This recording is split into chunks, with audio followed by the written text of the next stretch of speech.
விடுதலை சிறுத்தைகள் கட்சியின் சார்பில் மதச்சார்பின்மை காப்போம் பேரணி திருச்சிராப்பள்ளியிலே ஜூன் 14ஆம் தேதி நடைபெறுகிறது.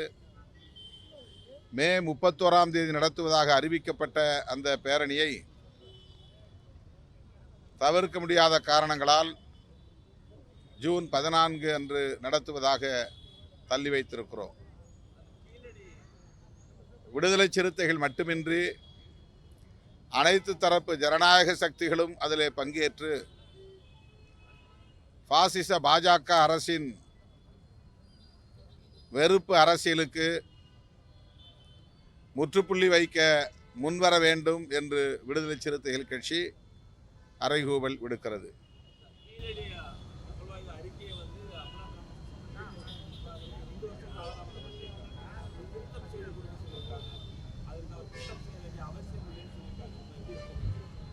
யாரு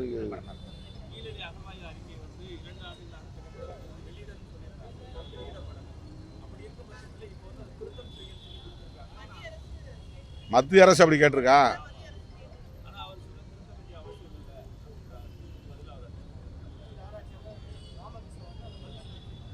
ராமகிருஷ்ணன் அமர்நாதா?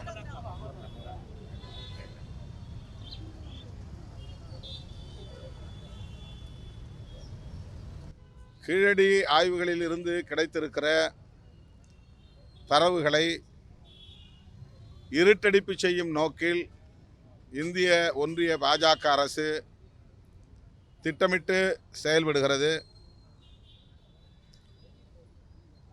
அதனால்தான் அதில் மிக தீவிரமாக முனைப்புடன் பணியாற்றிய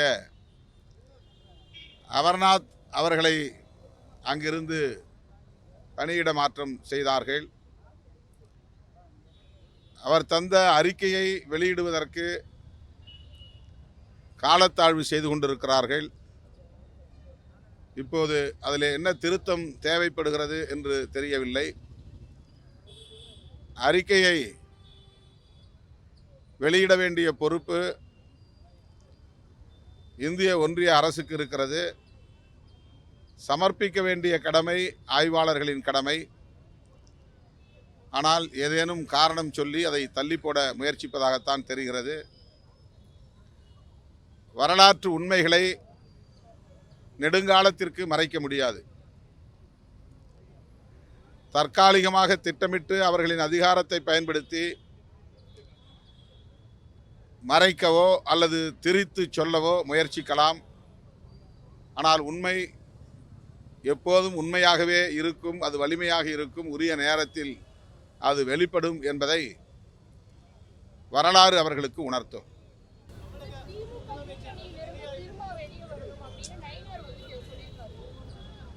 அவர் நையாண்டியா சொன்னார். அது ஒரு கோரிக்கையாக அவர் வைக்கல, அழைப்பா விடுக்கல.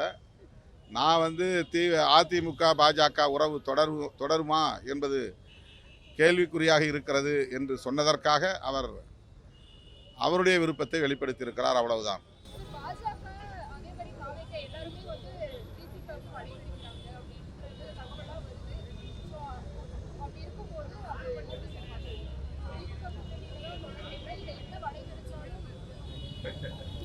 இந்த கேள்வியை கேட்டு கேட்டு கேட்டு சலித்து போய்விட்டது.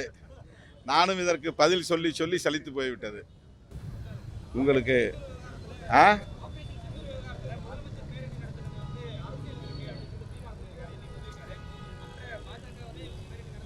அவருக்கு தமிழ் தேசியம் பேசுறதை விட திமுகவை விமர்சிப்பது தான் முக்கியமான நோக்கமாக இருக்கிறது.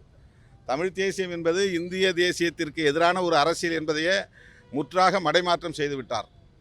அவர் அரசை விமர்சிப்பது அவருடைய அரசியல்.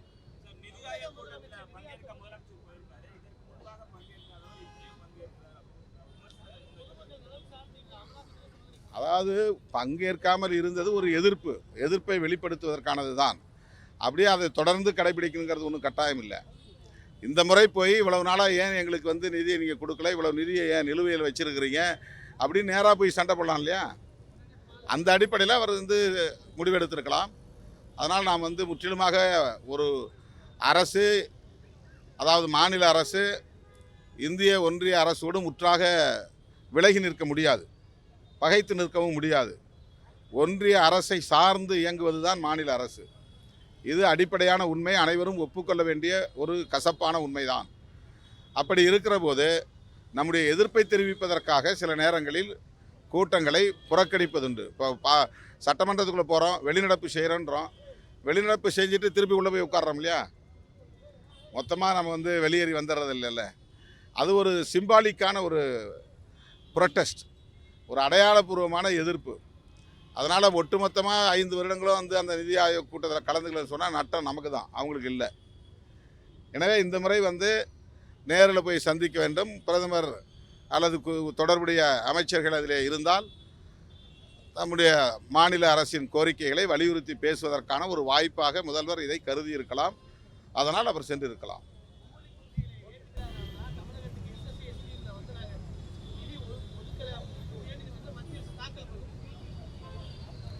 இல்லை, அது ரொம்ப தவறான ஒரு அணுகுமுறை, எதேச்சதிகாரமான ஒரு அணுகுமுறை, மக்களுக்கு விரோதமான ஒரு அணுகுமுறை.